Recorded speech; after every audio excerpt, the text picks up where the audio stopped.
नमस्कार दोस्तों, मैं हूं राज। आप देख रहे हैं हाईवे 33।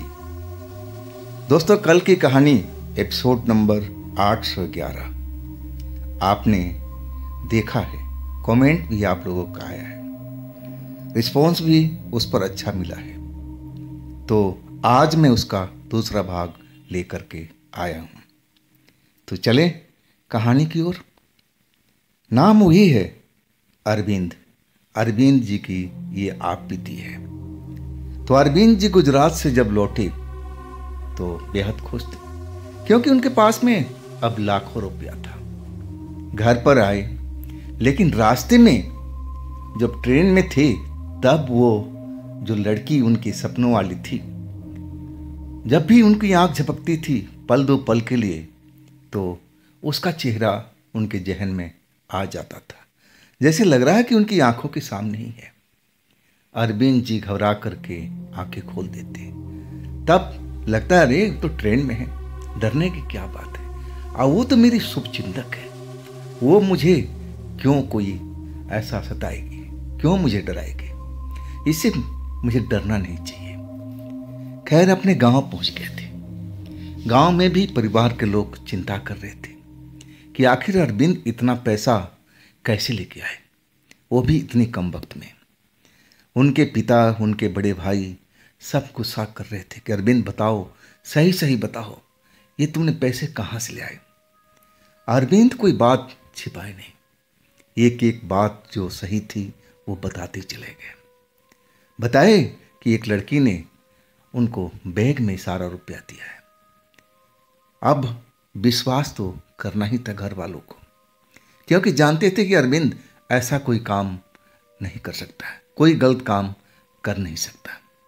तो विश्वास था एक। लेकिन जो पिता थे ना, डर तो लगता ही है अपने संतान के प्रति। वो डरे हुए थे। वो समझते थे कि अगर वो आत्मा लड़की अगर अरविंद के साथ आ गई हो इस गांव में, तब क्या होगा। अरविंद को तो छोड़ेगी नहीं, और चिंता में डूबे जा रहे थे। लेकिन जब 3-4 रात आराम से अरविंद ने गुजार लिया और बिल्कुल सही सलामत घर पर थे, तब पिता का जो डर था धीरे धीरे अब दिमाग से निकलने लगा। अरविंद तो अब अपने दोस्तों के पास, जो गांव के दोस्त थे, उनके पास जाते थे। और अरविंद कुछ भी अपने बारे में, उस जगह से कैसे क्या हुआ, कुछ भी नहीं बताते थे।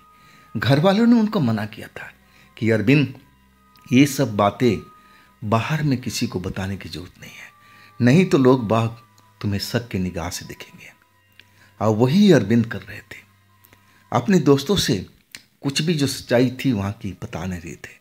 दोस्त पूछ भी रहे थे कि अरविंद तो इतना जल्दी गया शहर, और वो भी गुजरात लौट भी आया, क्या उस तेरे दोस्त से मुलाकात हुई। तब अरविंद ने कहा कि नहीं दोस्त, वही तो मुलाकात नहीं हुई। मैं उसके पता पर जरूर गया था, लेकिन वो पट्टा वहाँ पर था ही नहीं।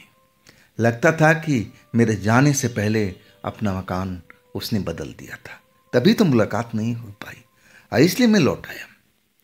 खैर अरविंद अब अपने गांव में थे, स्वतंत्र थे, अपना खेत पर जाते थे, पिता के काम में, भाई के काम में मदद कर रहे थे। और परिवार के लोग भी अब सही सलामत थे, खुश थे। लेकिन चिंता सबकी लगी रहती थी अब अरविंद के प्रति। अरविंद जानते थे कि उनका परिवार के लोग चिंता करते हैं, उनको डर है कि कहीं वो आत्मा लड़की उनका पीछा करते करते यहाँ तक नहीं आ गई हो। और संदेह तो रहता था अरविंद को भी, क्योंकि यहाँ पर भी कई बार उनके साथ ऐसा हुआ था। कई बार सपने में भी उस लड़की को मुस्कुराता हुआ देखा था, और जैसे ही नींद खुलती थी वो लड़की गायब, मतलब सपना ही एक तरह का था। और कई बार तो दिन के टाइम में, दोपहर के टाइम में जब वो सोए रहते थे, और अचानक लगता कि वही लड़की उनके सर के पास बैठी है, उनके बालों से खेल रही है। और फिर हड़बड़ा करके अपनी आँख खोलते, और जब पीछे मुड़ कर देखते तो वहाँ कोई नहीं होता।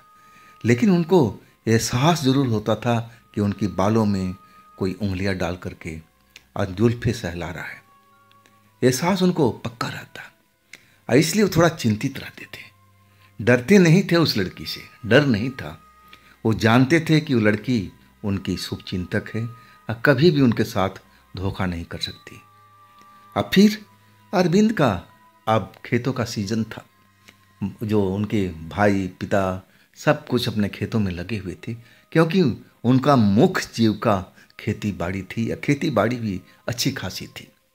भगवान का दिया हुआ सब कुछ था उनके पास में, किसी चीज़ की कमी नहीं थी। खेत में उन्होंने अपना ट्यूबवेल भी लगा रखा था और वहाँ 2 कमरे भी बना रखे थे। और उनके जो पिता थे दिन भर जो अपनी गाय बछड़े थे और वहीं पर बांध कर रखा करते थे। समय समय पर उनका खाना पानी भी देते थे। और जब शाम को लोग लौटते ना तो गाय बछड़े को ले करके आते। और जब फसल का टाइम हो जाता तो वहाँ पर कोई न कोई रुकता, चाहे पिता रुकते या फिर उनके बड़े भाई अरविंद के। लेकिन अभी ऐसा कोई टाइम नहीं था। अभी फसल का बुआई का टाइम था और वही बुआई चल रही थी।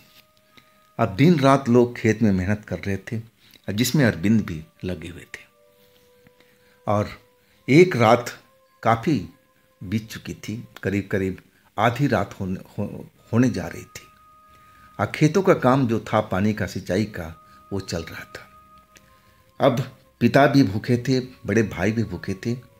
और अरविंद से कह रहे थे कि तू ऐसा कर, घर चला जा और जाकर खाना तू पैक करके ले आ दे, हम लोग यहीं पर खाना खा लेंगे। लेकिन अरविंद को ना जाने क्या सूझा।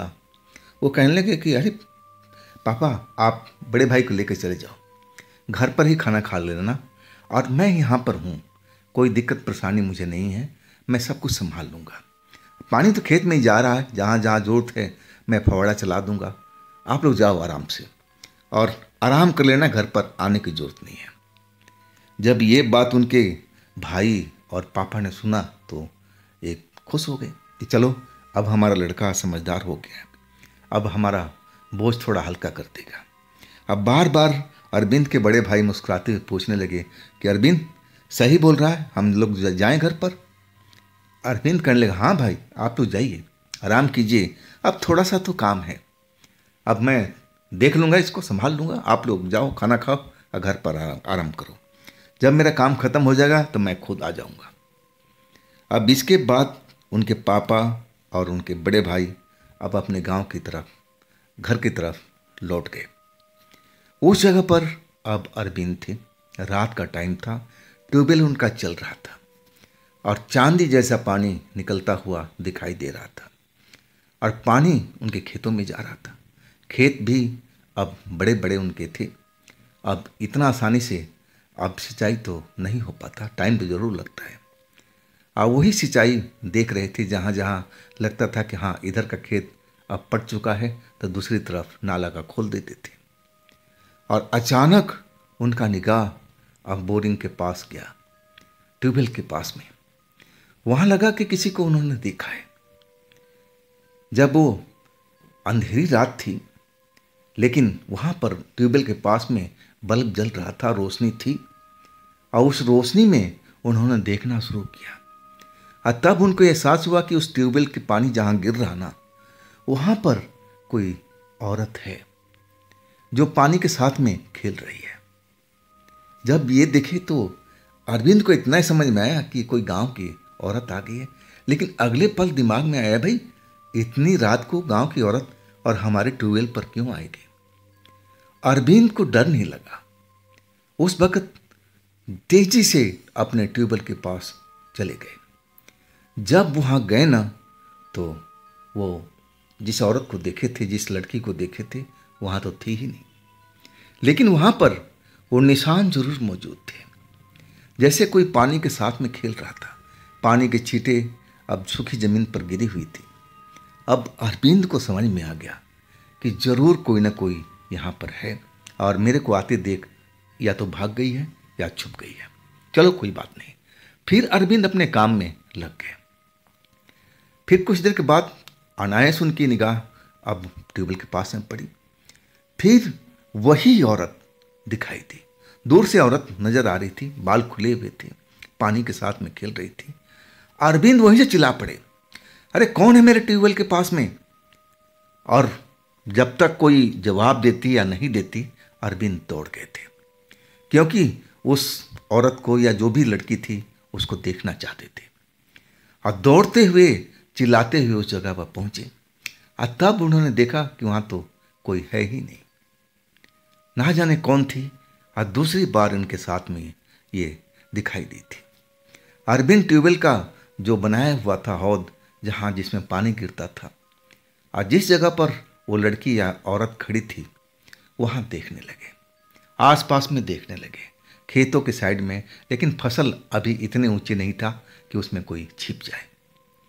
और फिर जब वो वापसी उस जगह पर आए कि आखिर कौन हो सकता है, मुझे देख करके ये छिप गया है या भाग गई है। लेकिन जब चबूतरे पर वो पानी का हौद था, वहाँ पर देखते हैं ना, तो एक फूल दिखाई पड़ता है, पीले रंग का फूल, बेहद ही खूबसूरत फूल। वैसा फूल उनके खेत में आसपास में जंगली फूल था वो, और बहुतेरी में पाई जाता था।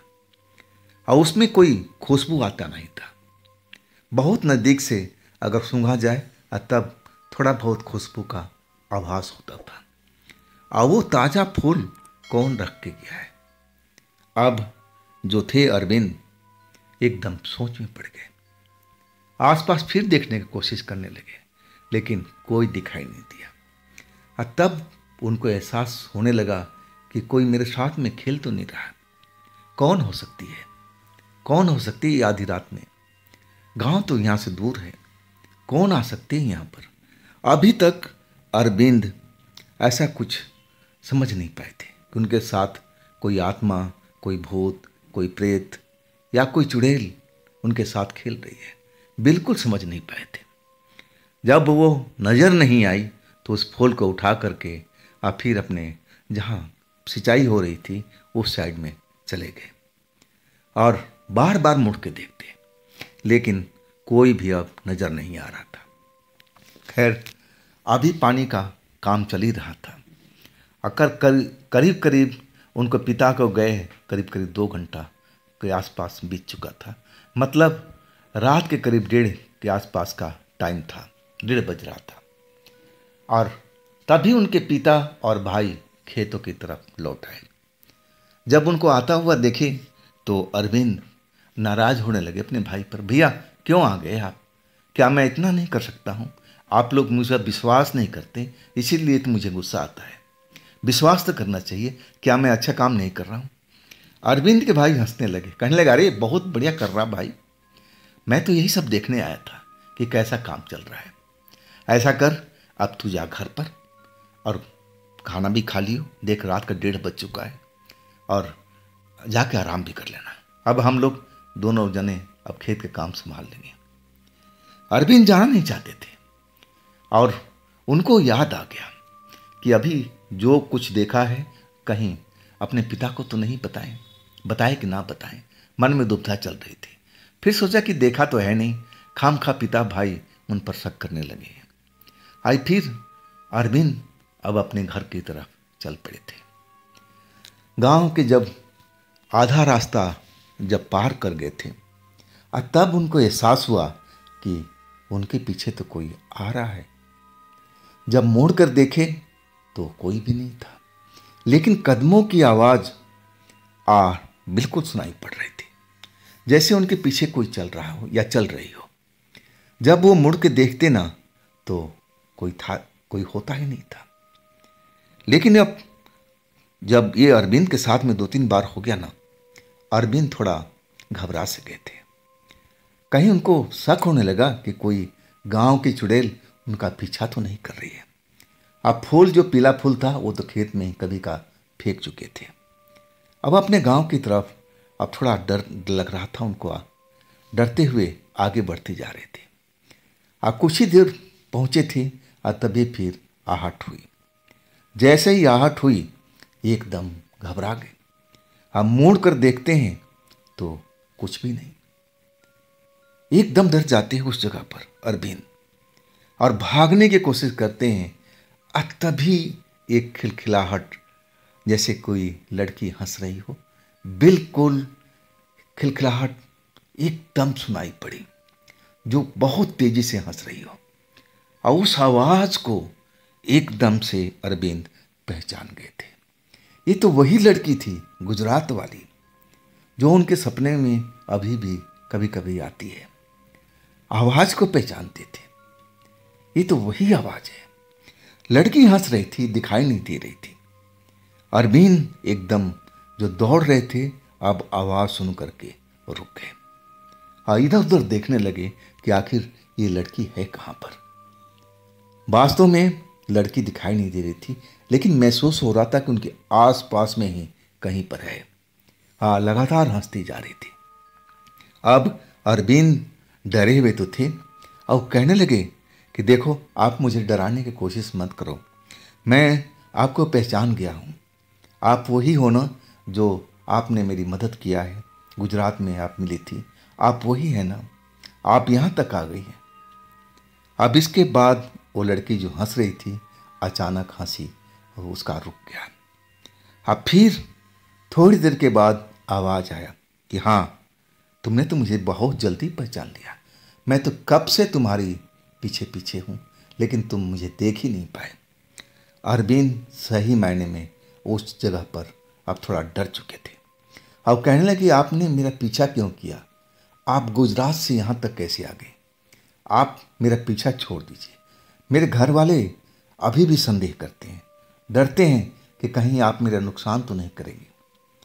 अरविंद यही सब बातें बोले जा रहे थे, लेकिन वो लड़की जो अभी तक दिखाई नहीं दे रही थी, आवाज़ सुनाई पड़ रही थी और वो कह रही थी कि अरविंद, मैं तुम्हारा नुकसान कभी भी नहीं कर सकती, ना सोच सकती हूँ। तुम मुझे प्यारे लगे और इसलिए मैं तुम्हारी मदद किया और तुम्हारा पीछा यहाँ तक किया। अब मैं तुम्हारे आसपास ही रहती हूँ। तुम मुझसे डरो मत। जब वक्त आएगा तो हम जरूर मिलेंगे, लेकिन अभी आप घर जाओ, निकल जाओ, डरो मत। मैं तुम्हारी हमेशा रक्षा करती रहूँगी, आप निकल जाओ। अब फिर वो जो लड़की की आवाज़ थी थम गई। अरविंद कई पल तो वहाँ पर रुके रहे, सोचते रहे कि आखिर लड़की क्यों उनका पीछा कर रही है। क्या इतना वो उससे प्रेम करने लगी? ऐसा कैसे हो गया? अरविंद घबराए हुए थे। अब फिर लड़की के दोबारा आवाज़ आई कि अरविंद, यहाँ पर क्यों रुक रहे हो? अब अपने घर जाओ, जा कर के आराम करो। इसके बाद अरविंद रुके नहीं, तेजी से, एक तरह से कहा जाए कि दौड़ते हुए अपने घर की तरफ निकल गए थे। घर पहुंचे, अब जो भी खाना पीना था उस रात में रखा हुआ था, खाना पीना खा करके सो गए। और सपने में फिर वही लड़की उनको दिखाई दी, जैसे उसी गेहूं के खेत में हो और वो पानी का सिंचाई कर रहे हैं और लड़की गेहूं के खेत में भागती जा रही है। वो देख रहे हैं, अच्छी तरह से उस लड़की को देख रहे हैं। गोरी सुंदर लड़की, सही ढंग के कपड़े पहने और खेतों में दौड़ती जा रही है और अरविंद उसका पीछा कर रहे हैं। और वो लड़की कह रही कि मुझे पकड़ के दिखाओ, मुझे पकड़ के दिखाओ। और फिर अरविंद पकड़ने की कोशिश करते हैं, लेकिन लड़की पकड़ में नहीं आती है। अचानक उनका जो पैर है स्लिप करता है। अब फिर वो धड़ाम से खेतों में गिर जाते हैं। अब फिर उनको एहसास हुआ कि अरे, आँख खुली तो एकदम घबरा से गए। अपने बिस्तर पर अकेले ही थे, अब वहाँ कोई था नहीं उस कमरे में। आज जो माहौल था उस जगह का बड़ा अजीब हुआ पड़ा था। खुशबू ऐसे आ रही थी जैसे कोई लेडीज यहाँ पर हो, कोई लड़की हो, परफ्यूम लगा रखा हो। और उस घर में अरविंद बिल्कुल अकेले थे। डर तो लगना ही था। वो बिस्तर पर उठ कर बैठ गए, आसपास देखने की कोशिश करने लगे। अब फिर जब कुछ देर हो गया, तब वो धीरे से कहने लगे कि क्या आप यहाँ पर हो, इस जगह पर हो? आप मेरे इस घर में भी आ गई हो?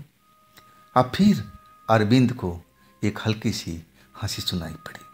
अब बिल्कुल धीमी आवाज़ थी, जैसे उनके कान में कोई बोल रहा हो कि हाँ, मैं तो तुम्हारे हमेशा साथ में हूँ, आप आराम करो, आप सो जाओ, आप थके हुए हो।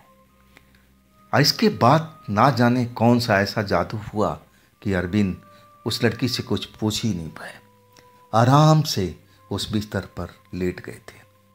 और उस लड़की के लग रहा था कि जैसे लड़की चाह रही थी, खेतों में पकड़ने के लिए बोल रही थी, और फिर उसी तरह का सपना उनको आने लगा। और रात भर ऐसे ही अलग अलग ढंग के सपना देखते रहे।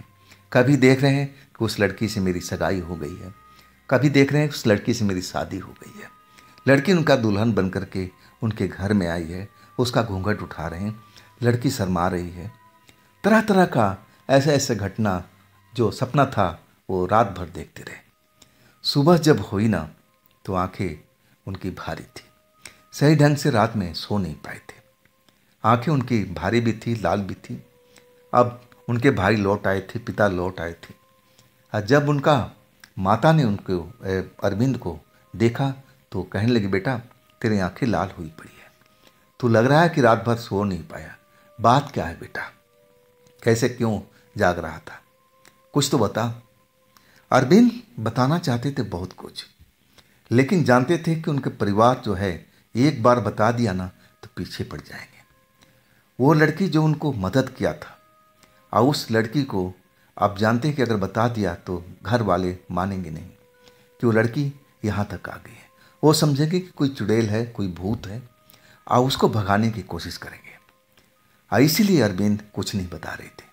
वो बोलती कि माँ बस मैं तो खेत से लेट आया था, और फिर मेरी आँख भी बहुत देर के बाद लगी थी, इसलिए नींद पूरा नहीं हुआ, आपको घबराने की कोई ज़रूरत नहीं है। बात आई गई हो गई। लेकिन अरविंद अब ये महसूस करने लगे थे कि जहाँ पर वो अकेले होते हैं, चाहे दोपहर की बात हो या शाम की बात हो या सुबह की हो या रात की हो, लड़की उनके आसपास ही होती थी, और बिल्कुल इतनी नज़दीक होती थी कि उसकी सांसों की आवाज़ सुनाई पड़ती थी। हाँ, उनको दिखाई नहीं पड़ती थी। जो कुछ दिखाई देता था सपने के अंदर में ही उसका चेहरा भी आप पहचान चुके थे। देखने में बहुत ही गजब की आकर्षक सुंदर लड़की थी, और एक तरह से उस लड़की से उनको भी लगाव हो चुका था, और उस लड़की ने तो इनका मदद भी किया था, एहसान भी था।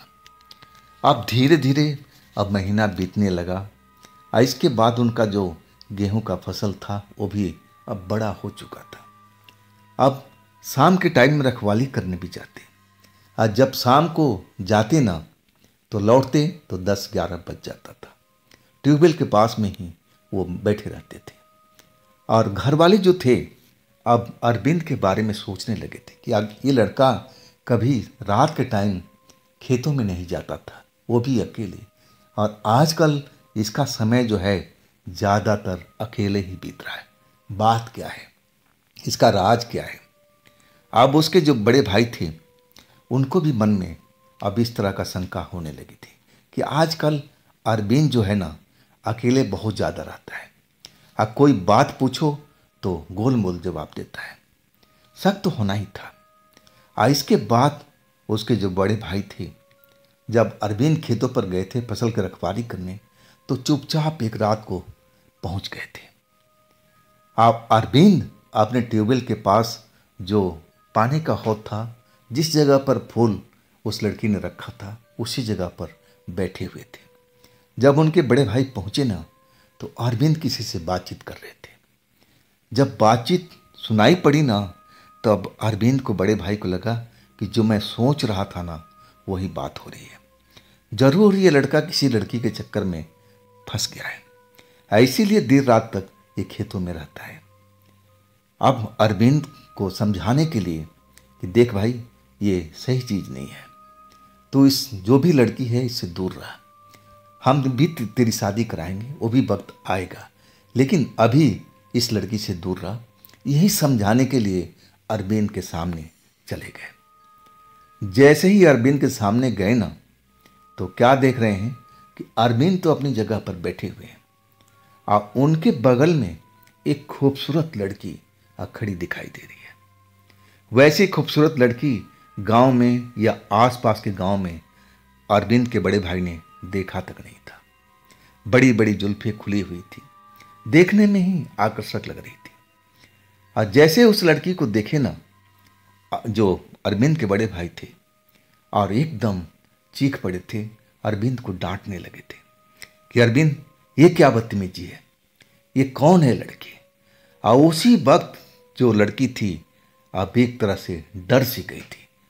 अचानक अरविंद के बड़े भाई जो पहुंच गए थे, और जल्दी से वो पानी का हौदी जंप करके दूसरी तरफ जो खेतों के पगडंडी आगे की तरफ जा रही थी, और उस पर वो लड़की दौड़ पड़ी थी, भागती हुई चली गई थी।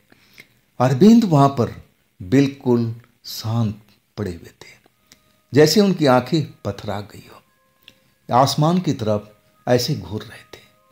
अब अरविंद के भाई जितना कुछ बोल रहे थे वो चुपचाप सुन रहे थे। बार बार अरविंद के भाई बोल रहे थे कि कौन है लड़की, कहाँ से यह लड़की आई, कब से तेरा ये सब चक्कर चल रहा है। अब अरविंद कुछ बोल नहीं पा रहे थे, आंखें बस पथराई हुई आसमान की तरफ देखे जा रही।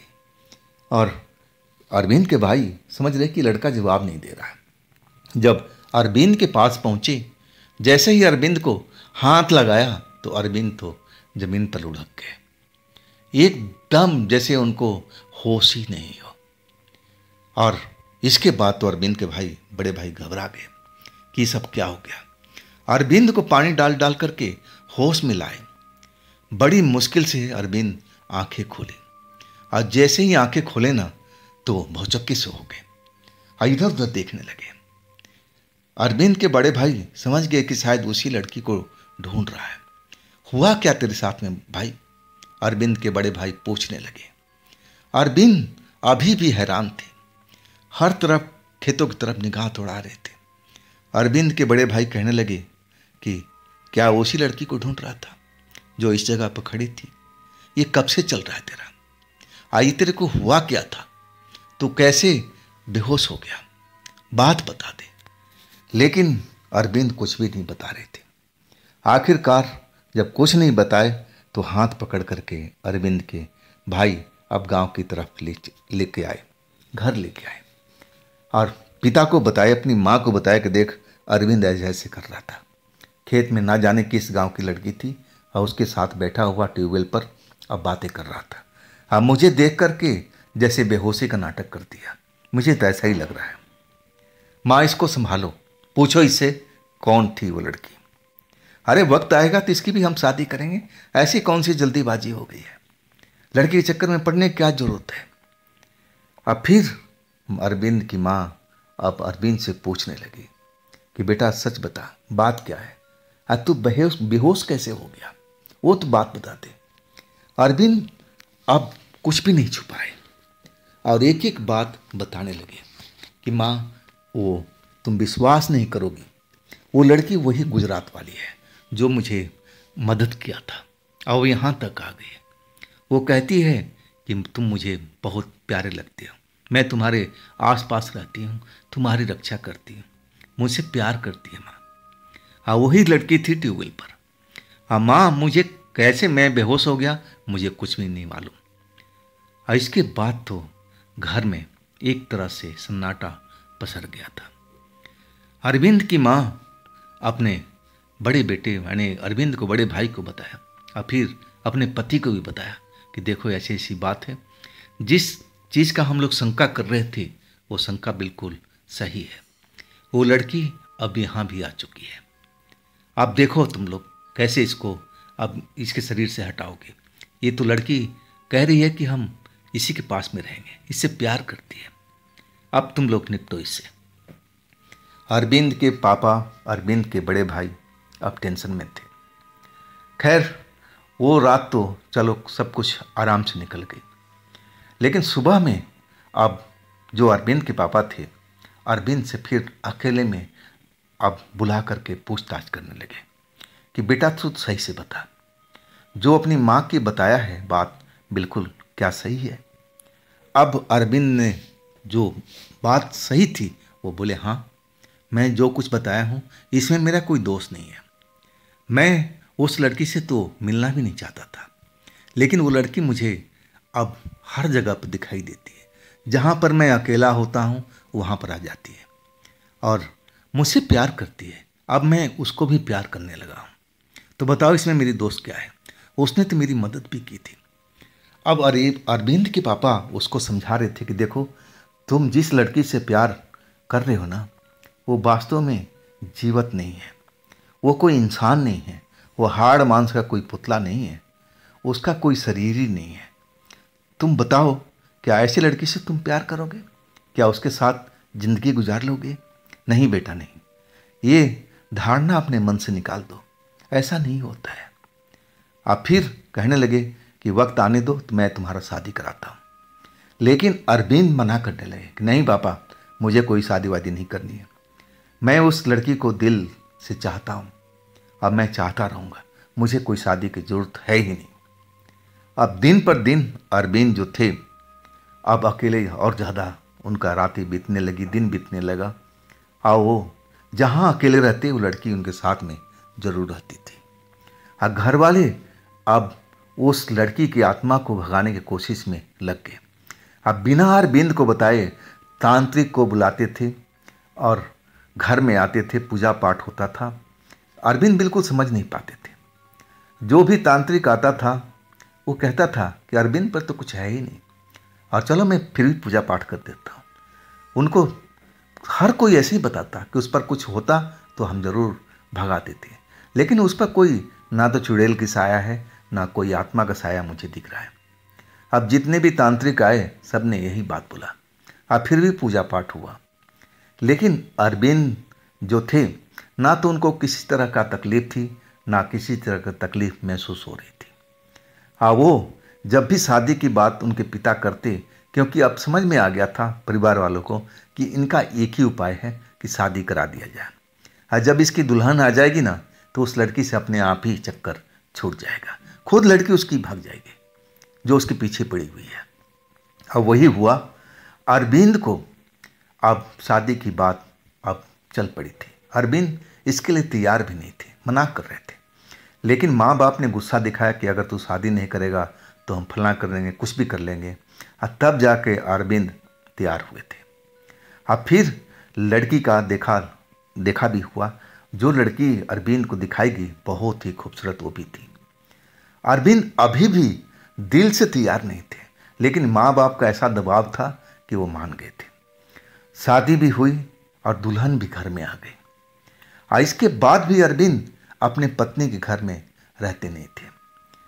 वो जब भी मौका मिलता अब बाहर निकल जाते थे। और पत्नी जो थी उनकी अब अपनी सास से शिकायत करने लगी कि देखिए माँ जी, वो तो घर में रुकते ही नहीं हैं, और ना जाने कब निकल जाते हैं, कब आते हैं, अब मुझे बताते भी नहीं कि कहाँ जा रहे हैं। और तब जो घर के लोग थे अब थोड़ा और दुखी हो गए कि जिस काम के लिए शादी किया वो तो व्यर्थ गया। वो लड़का फिर भी अभी भी घर में रुक नहीं रहा है, ना अपनी पत्नी की इज्जत कर रहा है, ना पत्नी की देखभाल कर रहा है, रात भी उनके साथ नहीं गुजार रहा है। तो अब क्या फ़ायदा। लेकिन वो लोग हिम्मत नहीं हारे थे, तरह तरह का उपाय करते रहे, तांत्रिक बुलाते रहे, बाबा बुलाते रहे, पूजा पाठ होता रहा। लेकिन इसे अब करते करते करीब 1.5 साल गुजर गया था। और एक रात को जब अरविंद अपने कमरे में आए, माँ बाप ने बोला कि अरविंद बाहर नहीं जाना है। और एक तरह से घर में रात के टाइम में अब ताला बंद करने लगे। अब यही उपाय रह गया था। और इसके बाद अरविंद अब अपने घर में अपने पत्नी के साथ में लेटे हुए थे। अब आधी रात से ऊपर का टाइम हुआ पड़ा था। और जैसे ही अरविंद की आंख खुली, क्योंकि पति पत्नी दोनों सो चुके थे, और अरविंद जैसे ही आंख खुली तो देख रहे हैं कि क्या कि उनकी जो पत्नी है एकदम डरी हुई दिखाई दे रही है और पलंग के किनारे पर बैठी हुई है। और इसी हबड़ा दबड़ी में आंख उनका खुल गया, नहीं तो वो गहरी नींद में सो रहे थे। और देख क्या रहे हैं कि उनकी जो आत्मा है, लड़की जो सहेली थी, उनकी पत्नी को गला दबाने की कोशिश कर रही है, डराने की कोशिश कर रही है। अब ये सब देखे ना तो अरविंद को बहुत गुस्सा आया और उस लड़की को डांटने लगे। लड़की उनको साफ दिखाई दे रही थी कि उनकी पत्नी को जिसे शादी करके लाए हैं और उसको मारने की कोशिश कर रही है या डराने की कोशिश कर रही है।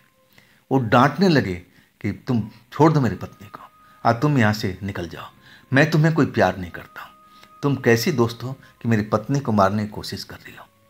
और इसके बाद घर में अब जैसे हड़बड़ तड़बड़ हुआ, परिवार के लोग जग चुके थे। माँ आकर दरवाज़ा पीटने लगी कि बेटा हुआ क्या, बहू दरवाज़ा खोलो। अब पत्नी डरी हुई थी, जाके दरवाज़ा खोली। अब फिर उसने बात बताई कि माँ जी ऐसे ऐसे हुआ, न जाने कब एक आत्मा मेरे घर के अंदर आ गई, अब मुझे हाथ पकड़ के उठा लिया, अब मुझे मारने लगी, गला दबाने लगी। तब तक मेरे पति जाग गए थे और तब उन्होंने उस लड़की को डांटा जो आत्मा थी, फिर भगाए। अब घर में सारे लोग बुरी तरह से डर गए कि देखो ना, उस लड़की को जिसे शादी करके अरविंद ले आया है, और उसको भी अब वो आत्मा मारने की कोशिश में लगी। शायद उसको पसंद नहीं है, इसलिए वो चाहती है कि इस लड़की को, जो अरविंद की पत्नी है, उसको मार दिया जाए और तब वो फिर से पहले की तरह रहने लगेगी। उसका यही मनसा है, लेकिन मनसा इसका पूरा नहीं होने देंगे। और इसके बाद अरविंद को और उसकी पत्नी को लेकर के एक देव स्थान में, जो उनके रिश्तेदारों ने बताया था, और वहाँ पर पहुँचे थे। वहाँ पर उन्होंने विधिवत पूजा कराया और वहाँ पर 2-3 रातें उन लोगों ने गुजारी भी थी देवस्थान में। अब वहाँ के जो पंडा पुरोहित थे कहने लगे कि बस अब यहाँ जो भी आ जाता है सब कुछ सही हो जाता है। और इसके बाद वो लोग अब सही ढंग से वापस अपने घर आए थे। और इसके बाद वो आत्मा बिल्कुल अब अरविंद को दिखाई नहीं देती थी। हाँ, इस घटना के बाद जब वो लोग उस देव स्थान से लौटे थे, इसके बाद करीब 1-1.5 महीने के बाद में जब अरविंद खेत से वापस आ रहे थे और ज़्यादा रात भी नहीं हुई थी, और तब उनको एहसास हुआ था कि कोई उनके पीछे आ रहा है। लेकिन अब समझ गए थे कि जो भी पीछे है ना, वही लड़की है, वही आत्मा है। लेकिन जब मुड़ करके देखे ना, तो वहाँ पर कोई नहीं था। डर का एहसास तो ज़रूर हुआ था कि लड़की जो उनको प्यार करती थी और आज उनको, उनकी पत्नी को मारने की कोशिश भी किया था। ऐसा उसको नहीं करना चाहिए था। अब फिर उस घर में एक तरह से डर का माहौल दोबारा से पैदा हो गया था। अरविंद डरे डरे रहते थे, अब अकेले घर से बाहर नहीं निकलते थे।